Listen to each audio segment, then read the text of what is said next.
Bienvenue dans la Psy du business. Moi, c'est Marie Marchand, docteur en psychologie et psychologue spécialisée dans la santé mentale des entrepreneurs. Dans ce podcast, on explore la face cachée de l'entrepreneuriat, ce que ta psychologie fait à ton business et ce que ton business révèle de toi. La Psy du business, là où le business rencontre la psychologie. Cela fait un peu plus de 2 mois que je n'ai absolument rien posté sur, Instagram, sur les réseaux sociaux, alors que j'avais une cadence relativement régulière de 2 à 3 posts par semaine et ce depuis 3 ans. Et là, depuis, plus de 2 mois, c'est le silence complet. Aujourd'hui, je vais décortiquer avec toi ce silence, te raconter ce silence avec le regard clinique que je porte d'habitude sur mes clientes, mais là appliqué à moi-même et à ce que traverse psychologiquement, toute personne qui mène un pivot professionnel. Donc je vais te parler de mon pivot. Alors je vais pas t'expliquer ce vers quoi je vais aller, le nouveau positionnement que je vais mener, je vais aller t'expliquer les mécanismes sous-jacents d'un pivot professionnel, ce qui se passe en coulisses, les peurs, les mécanismes psychologiques sous-jacents, enfin, du moins ce que j'ai vécu moi, ce que je continue à vivre, hein, parce que tout n'est pas encore formalisé. Et je le dis non pas seulement que pour cette activité de psychologue, mais également pour mon autre activité, puisque je gère 2 activités en parallèle. Tout se passe en même temps en plus dans la saison haute touristique et j'ai choisi, pendant cette période-là, de mener 2 pivots en même temps. Donc je pose le décor déjà pour bien comprendre le contexte. Donc je parlais de cette deuxième activité, c'est mon deuxième métier depuis 2014 maintenant que je mène avec mon mari, Victor, Nomad Planet. Donc c'est un espace d'écotourisme avec des yourtes et une cabane dans les arbres dans le parc national Peneda Gerês, au nord du Portugal. Et donc juillet et août, c'est la saison haute, la saison la plus dense pour nous. Donc en ce moment, concrètement, on accueille des touristes tous les jours dans nos logements. Alors on n'a pas non plus énormément de logements, on a 5 logements, mais comme pour nous l'accueil est un point super important, on est là pour les accueillir, on est là avec eux pour le petit déjeuner. Et le soir, avec mon mari, on prépare le chantier d'après. Les marteaux, on va dire, vont arriver au mois d'octobre, une fois la saison terminée. Et là, ce qu'on est en train de préparer, c'est le travail invisible. On imagine des nouveaux logements qui vont remplacer 2 des yourtes actuelles, avec donc de nouvelles constructions atypiques qu'on va construire nous-mêmes. Donc on dessine les plans, on fait tout un travail pour les demandes de devis, etc. Et comme c'est des constructions qu'on va faire nous-mêmes, c'est très intéressant, bien sûr, hein, ça fait part à notre créativité. C'est très challengeant aussi. Il y a une réflexion de fond sur potentiellement la création d'une troisième entreprise, puisque 2 c'est pas assez, troisième entreprise pour qui les nouvelles constructions de Nomad Planet serviront pour la troisième entreprise. J'en parlerai peut-être dans un autre épisode, mais il y a une troisième entreprise qui se dessine dans notre vision. Et du coup, le soir, donc on travaille sur ça. Et de l'autre côté de la table, il y a aussi mon ordinateur qui est ouvert sur mon entreprise de psychologue. Mon nouveau positionnement qui est en train de se faire, donc avec mon nom de marque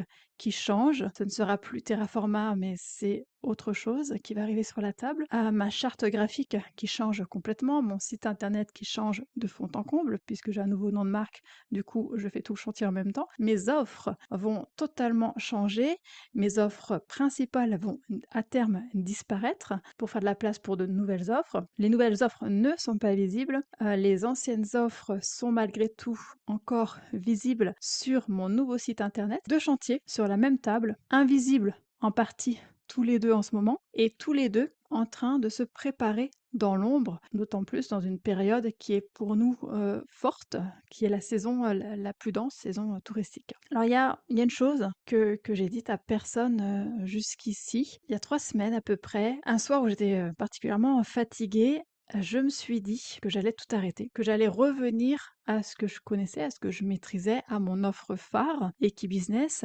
conserver le nom, garder ce qui existait déjà et ce qui fonctionnait.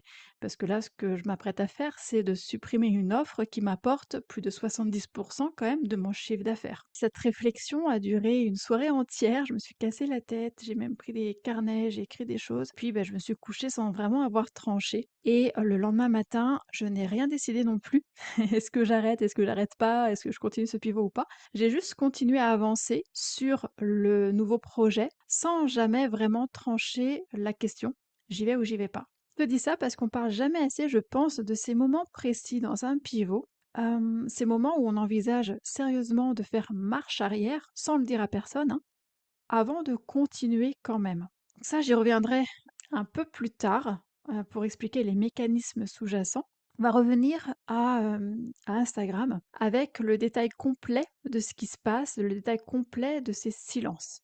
Alors ça m'arrive quand même d'ouvrir l'application, Instagram, de commencer un brouillon de post, de relire ce prépare, hein, le brouillon et de me dire: Non, ça va pas, ça me correspond plus, ça correspond pas à qui je suis en train de devenir et du coup je le supprime et comme ça j'ai un dossier de brouillon qui contient exactement, j'ai compté avant de préparer, cet épisode, qui contient, 23 posts qui sont à moitié écrits. Certains parlent encore de mon offre phare, d'autres essaient de parler du nouveau positionnement, mais c'est pas tout à fait juste parce que c'est pas encore, enfin les mots sont pas encore justes pour moi. Du coup, publier l'ancien contenu, ça me semble pas juste pour le moment. Publier le nouveau contenu me semble aussi prématuré et de fait, bah, je me tais, c'est le silence, il se passe rien, je ne poste rien. Donc le silence a fini par devenir une zone de confort à sa manière. Ça, c'est le symptôme. On va regarder maintenant ce qu'il y a en dessous de ce symptôme du silence, couche par couche. Et peut-être que c'est quelque chose qui pourra te parler, que tu sois d'ailleurs dans une phase de transition professionnelle, dans une phase de questionnement, de pivot, de repositionnement ou pas. Il y a peut-être des mécanismes que tu vas reconnaître ou que tu as pu vivre avant dans ton activité. Les mécanismes que je cite là sont les mécanismes que j'ai pu retrouver chez moi en prenant un peu de recul, hein. Je ne l'ai pas fait comme ça du jour au lendemain, je me suis posé pas mal de questions. Je ne suis pas psychologue pour rien. J'ai pris du recul pour voir ce qui se passait et pour m'aider à avancer plus sereinement. C'était surtout ça, hein, l'idée, à avancer plus sereinement dans cette phase de pivot. Il y a plusieurs mécanismes. Alors le premier mécanisme, et c'est celui qui se cache le plus souvent derrière un pivot qu'on présente uniquement comme une décision purement business, hein, une décision purement comment dire, stratégique, c'est le deuil identitaire. Elisabeth Kubler-Ross, dans ses travaux sur le deuil, a décrit 5 phases que tu connais peut-être, hein, les 5 phases qui sont assez connues du deuil: le déni, la colère, le marchandage, la dépression et l'acceptation. Ce modèle a été repris depuis par de nombreux chercheurs et des cliniciens pour décrire toutes sortes de pertes, et donc pas forcément la mort, hein, pas uniquement la mort, et une reconversion professionnelle, bien sûr, en fait partie. Un pivot dans son activité en fait partie. Ce que ce modèle explique, c'est que le deuil n'est jamais linéaire. On peut passer du déni à la colère, on peut revenir au marchandage sans prévenir, sans l'avoir pensé, réfléchi, hein. C'est quelque chose qui s'ajuste au fur et à mesure en fonction des personnes. Et la fonction psychologique de ce processus de deuil, c'est de permettre à l'esprit d'intégrer progressivement une perte plutôt que d'encaisser d'un coup cette perte qui serait du coup beaucoup trop déstabilisant pour continuer à fonctionner. Et chez moi, ça a pris la forme d'un marchandage. Un marchandage très concret, du coup, il y a à peu près 3 semaines. Ce marchandage, c'était tout simplement, bah, revenir en arrière, garder l'ancien format, garder mon ancien positionnement, comme s'il suffisait justement de renoncer au changement pour effacer la perte que ce changement va impliquer. Et il y avait aussi une forme de déni, peut-être un peu plus, comment dire? Plus masquée, plus diffuse dans ce dossier de brouillon, là, je t'ai dit les 23 postes qui sont en brouillon. Donc une forme de déni où je continue, sans me l'avouer vraiment complètement, à écrire pour l'ancienne marque. Toute personne qui, abandonne une identité professionnelle construite sur plusieurs années, même pour un changement choisi, pour un changement, vraiment, désiré, voilà, un changement, profond quoi, toute personne va traverser une version de ce deuil et refuser de nommer cette perte comme un deuil ne l'empêche pas non plus d'exister. Ça retarde simplement le moment où on commence à la traverser vraiment. Donc c'était important pour moi de mettre le doigt dessus, de matérialiser, de comprendre qu'il s'agissait d'un deuil d'une ancienne identité pour aller vers une autre identité. C'est pas toujours confortable et dans mon cas, ça s'est manifesté par des périodes de marchandage et c'est ça un petit peu, hein, la boucle qui s'auto-entretient. Plus on évite de nommer la perte, plus elle reste active finalement en arrière-plan sous forme de marchandage Et le silence va protéger de la douleur immédiate du deuil, mais il empêche aussi le deuil de suivre son cours. Il empêche le deuil de vraiment s'achever.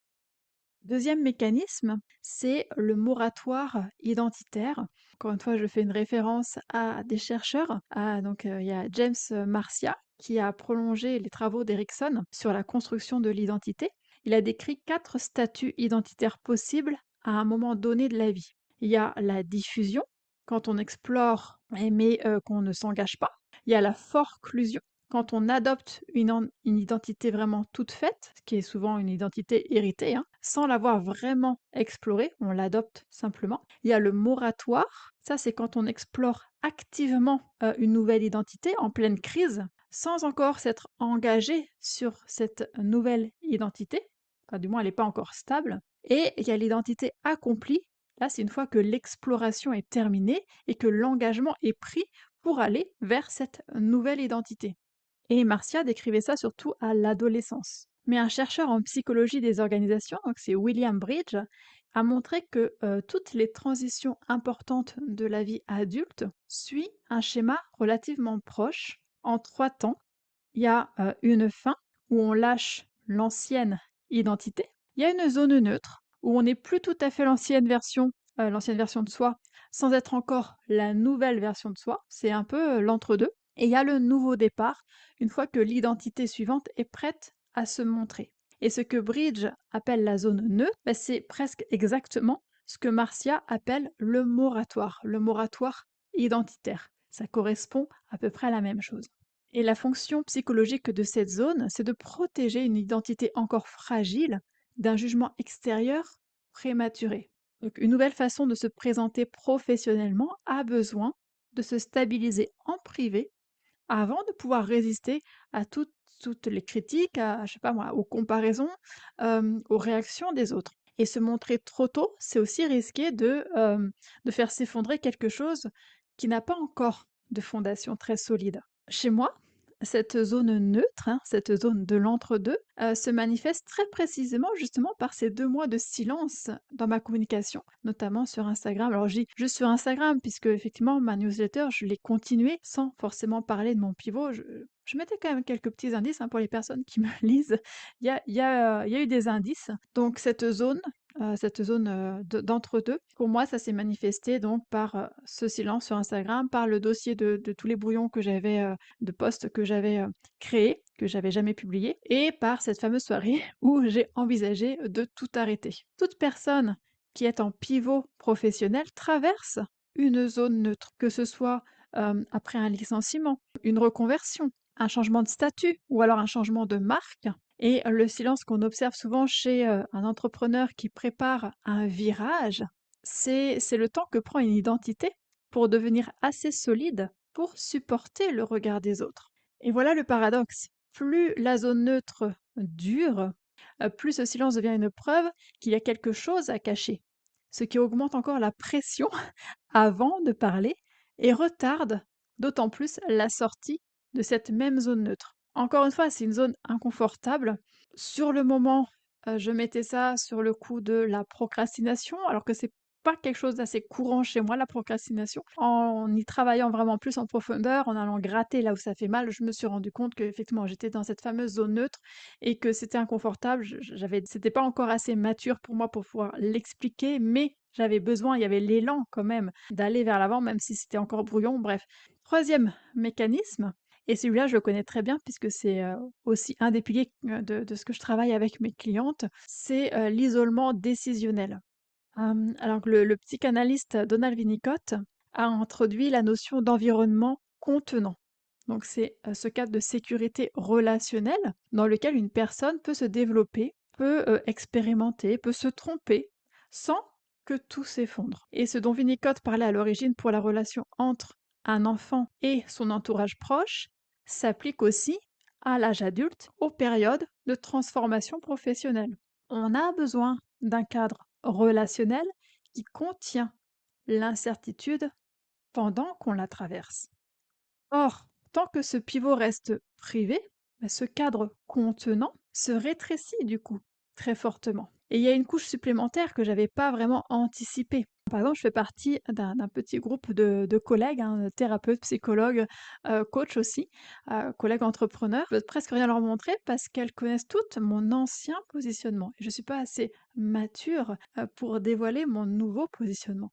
Je décide seule, sans le miroir de mes pairs.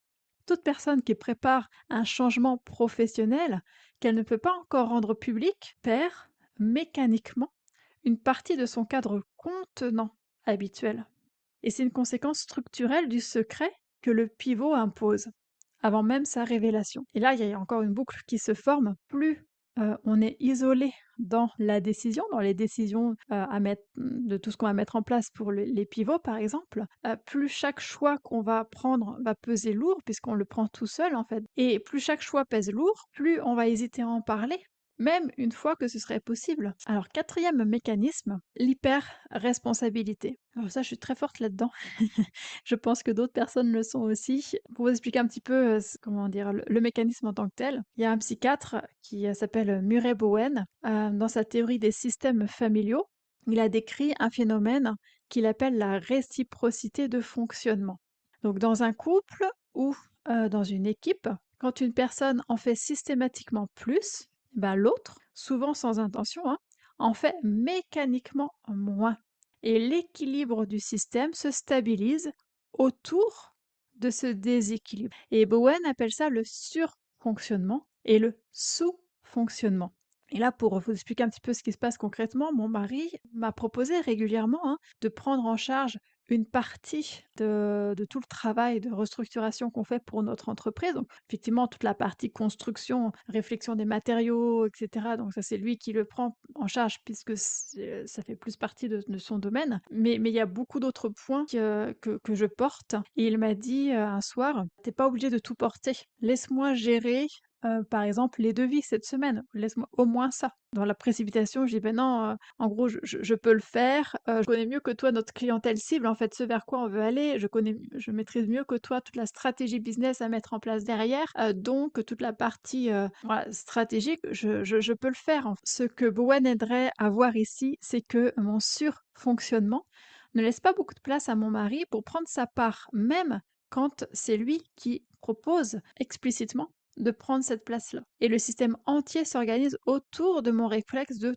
tout porter. Et ce réflexe se nourrit lui-même. Plus je porte, moins il y a d'espace pour que quelqu'un d'autre porte à ma place, ce qui confirme, bien sûr en apparence, que tout dépend de moi. Alors là, je l'ai mis en relation uniquement avec notre activité commune, mais bien sûr, on est un couple, on a une vie de couple, une vie de famille, voilà, une vie à la maison, etc. Il y a pas que l'activité commune, donc il y a beaucoup de choses qui viennent s'imbriquer sur le fait que je porte beaucoup. Chez toute personne qui traverse un pivot en parallèle d'autres responsabilités, refuser l'aide disponible devient souvent une façon peut-être inconsciente de prouver à soi-même autant qu'aux autres que le nouveau chapitre est suffisamment sérieux pour mériter tout ce sacrifice. Mais j'ai besoin de me prouver à moi-même que ce que je suis en train de faire, gérer 2 gros changements dans une saison haute touristique, donc avec pas mal de boulot, avec un enfant qui n'a pas d'école, donc un enfant qu'il faut gérer aussi, auquel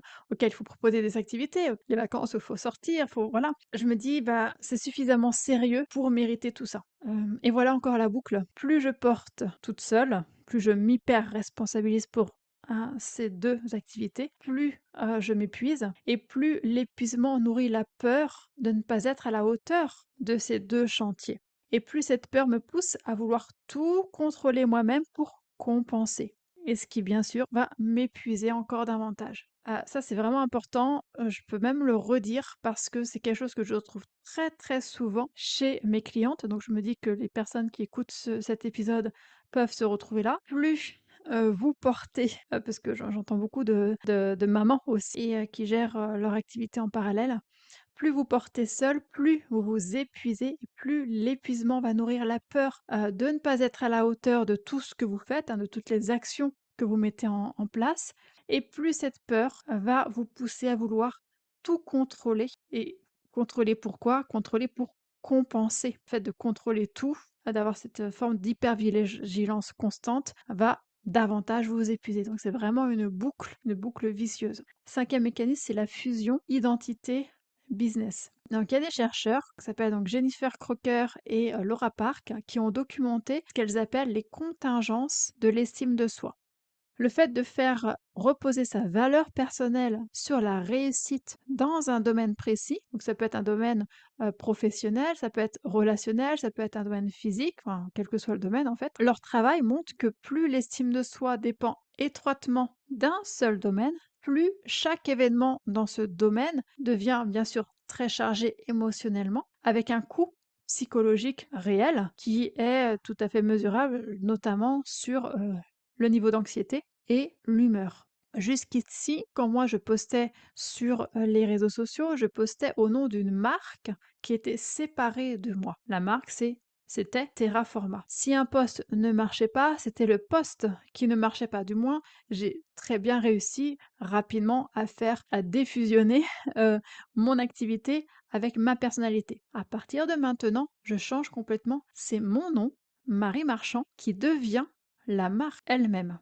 Et donc, au fond, il y a l'idée qu'un poste qui ne prend pas, ça devient comme si c'était moi qui ne prends pas. Chez toute personne dont l'activité porte son nom propre, la contingence de l'estime de soi au business, bien sûr, va se resserrer de fait, en fait. Et encore cette histoire de boucle. Alors, j'adore les boucles, vous l'aurez peut-être remarqué. Plus la contingence est forte, plus publier devient risqué, en fait, pour l'estime de soi, plus on évite de publier et plus le silence prive de retours extérieurs qui pourraient justement desserrer un petit peu cette contingence, c'est le fait que ce soit trop resserré. Sixième et dernier mécanisme que j'ai retrouvé chez moi dans cette phase de pivot, le syndrome de l'imposteur. Peut-être le plus inconfortable à nommer parce que il touche directement à ma légitimité professionnelle. Alors là, les chercheurs qui ont travaillé dessus sont assez connus, hein, c'est Pauline Clance et Suzanne Imes. Elles ont décrit ce phénomène de syndrome de l'imposteur dans les années 80, je crois que c'est 1978 exactement, notamment chez des femmes en réussite professionnelle qui restaient convaincues, malgré toutes les preuves vraiment objectives de leurs compétences, qu'elles allaient être démasquées, qu'elles n'étaient pas assez compétentes dans leur domaine. Et ce doute-là persiste malgré, bien sûr, l'expérience réelle, et c'est souvent nourri par la comparaison face à des personnes qui paraissent comme plus assurées. Alors, il y a aussi dans la tradition de Jung, de Carl Jung, une figure qui éclaire vraiment ma situation. Et ça peut parler, je pense, aussi à d'autres professionnels, notamment thérapeutes. La figure du guérisseur blessé. Et c'est une image que Carl Jung a développée à partir du mythe grec de Chiron. Donc c'était ce centaure guérisseur qui soigne les autres tout en portant lui-même une blessure qu'il ne peut pas totalement refermer. Et il y a beaucoup de professionnels de l'accompagnement qui s'appuient, sans le savoir, hein, sur cette figure. On aide souvent depuis l'endroit exact où l'on a soi-même été fragilisé. Et moi, qu'est-ce qui se passe concrètement? Comment est-ce que je peux accompagner des femmes en mode survie entrepreneuriale? Comment je peux leur apprendre à sortir de l'hyper-responsabilité pendant que je suis moi-même en train de vivre exactement ça sans toujours réussir à me l'appliquer, en fait? Donc c'est ça la difficulté pour moi. Et le syndrome de l'imposteur, ici, va prendre une forme vraiment particulière parce que je me compare à la version de moi qui, en théorie, devrait savoir gérer un pivot. Voilà, le faire très bien, sans trembler, nickel, de l'extérieur tout est beau, tout est propre, puisque bien sûr c'est mon métier en fait d'accompagner les personnes qui gèrent des pivots aussi. Je le fais avec je l'ai déjà fait avec beaucoup de clientes et c'est mon métier. Toute personne qui accompagne les autres dans un domaine où elle-même traverse des difficultés, bah, vit une version un peu de ce doute. Et voilà donc la dernière boucle de ces différents mécanismes là sur le doute et le syndrome de l'imposteur. Donc le doute me pousse à vouloir attendre d'être complètement guéri de mes propres mécanismes avant d'en parler publiquement, alors que cette exigence de perfection avant de parler est exactement le mécanisme d'intolérance à l'incertitude que j'explique d'ailleurs par ailleurs à mes clientes. C'est quelque chose que je maîtrise parfaitement pour les autres, mais je vis moi-même cette situation-là. Et donc ce syndrome de l'imposteur se reproduit chez moi, une psychologue, se reproduit très fidèlement. Donc après ces 6 mécanismes, Je vais nommer, mais de manière très rapide, hein, les peurs que j'ai trouvées, enfin les peurs récurrentes, les peurs concrètes aussi, que ces mécanismes produisent chez moi, une par une.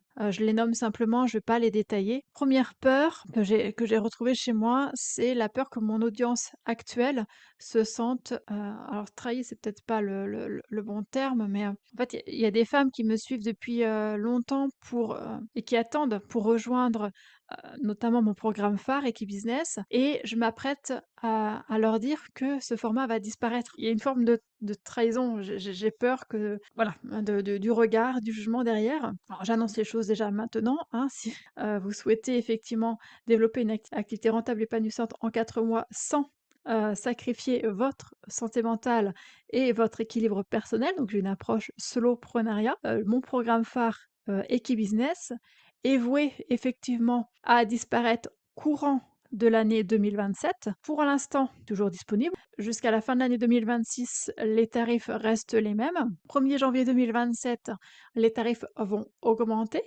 pour ce même programme phare.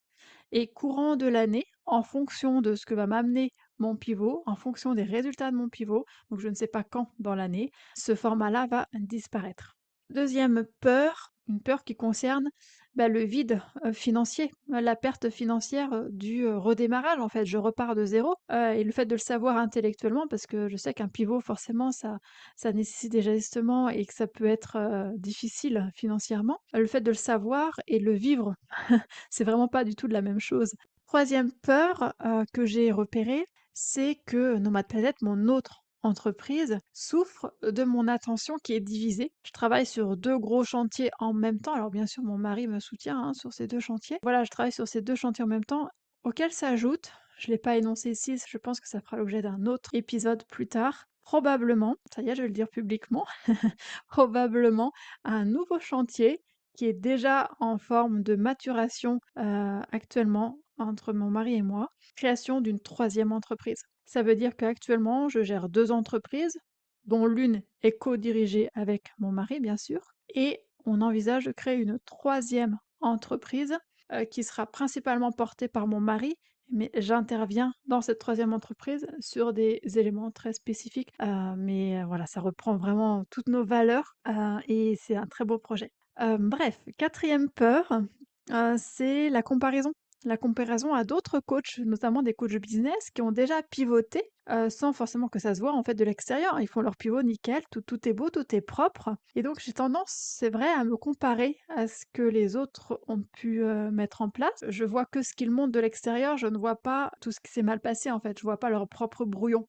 Cinquième peur, la plus inconfortable peut-être, à dire à voix haute, c'est, que ce pivot ne prenne pas du tout et que finalement j'ai tout quitté pour rien, que j'ai dépensé toute cette énergie, ce temps pour rien. Alors voilà, j'ai dit, ces 5 principales peurs, il y en a d'autres, hein. Voilà, une fois qu'on arrive à travailler ces peurs, ça permet aussi de prendre aussi du recul, de la distance avec ces peurs au lieu de les voir comme un magma très anxieux, en fait, un magma anxieux généralisé. En même temps, il y a autre chose, qui coexiste avec toutes ces peurs et qui ne les annule pas, hein, qui coexistent. Ça, je pense que c'est un point important, c'est ce qui fait aussi ma personnalité. Il y a un élan chez moi qui a toujours été plus fort que la peur de me tromper. Et ça, voilà, c'est du fait de ma personnalité et c'est OK. Par exemple, j'ai quitté un poste de maître de conférence, enseignante-chercheuse, pour monter, une entreprise en partant de rien du tout. À l'époque, les yurts n'existaient pas au Portugal, on a mis toutes nos économies dans ce projet, dans un petit village de 45 habitants, complètement paumé, je ne maîtrisais pas la langue. Je sais ce que ça fait, en fait, de sauter vers quelque chose sans filet complet, et je sais que ça a déjà tenu une fois. Mon cerveau a capté que c'est possible. Donc ça, c'est une conviction profonde aussi que j'ai, que, rester dans une identité professionnelle qui ne me correspond plus coûte, à long terme, bien plus cher que le risque de me tromper en changeant. Et donc les peurs et l'élan, ne s'annulent pas. Ils avancent ensemble, ils coexistent ensemble. Il y a les 2 en même temps chez moi. Comme je vous l'ai dit, je pense que l'élan est plus fort que les peurs. C'est ce qui fait que j'avance malgré tout et je pense que c'est peut-être ça aussi la vraie maturité, entrepreneuriale. C'est pas l'absence de peur parce qu'on a tous des peurs et elles sont légitimes, elles sont normales, elles sont là pour nous indiquer aussi quelque chose. C'est, principalement la capacité à avancer avec ces peurs. Plutôt que d'attendre qu'elles disparaissent et d'autres viendront de toute façon sur le chemin.